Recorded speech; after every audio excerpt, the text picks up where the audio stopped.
Let's make turnip cake, a popular Lunar New Year's dish. First, soak your dried shrimps and dried shiitake mushrooms in water for at least 1 hour. We're going to reserve the water to use for cooking later because it's full of flavor and umami.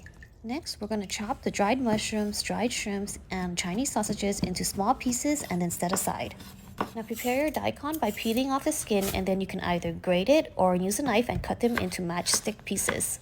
On medium-high heat, cook the daikon and the reserved shrimp and mushroom water for a couple minutes until it wilts, and then place a cover over it and cook on medium heat for about 7 minutes. Once done, use a strainer and then press out all of the daikon water. We're going to reserve this water to be used for later. You'll need about 1.5 cups, so if you're short, just top it up with regular water. Heat up neutral oil on medium-high heat, add in your minced shallots and saute until fragrant, and then add in your Chinese sausage and cook for about a minute until the fat renders.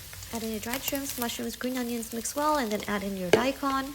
Stir it all together and then season with some white pepper, MSG, and oyster sauce. After you're done mixing it all together, turn off the heat. Combine the reserved daikon water with rice flour and cornstarch and mix it well. Turn the heat back on and then pour in your batter. Add in a bit of neutral oil and then stir and cook until it becomes a thick paste. Oil the sides of your pan and place a piece of parchment paper to the bottom. Fill it up with your cake mix and then flatten out the top. Now steam it for about 50 minutes to 1 hour on medium heat. The cake is done when you poke it with a skewer or a toothpick and it comes out clean. Once the cake has completely cooled down or chilled overnight, score the edges with a knife and then flip the pan over a cutting board to remove it from the pan. Remove the parchment paper and then cut them into about 1 to 1.5 inch slices.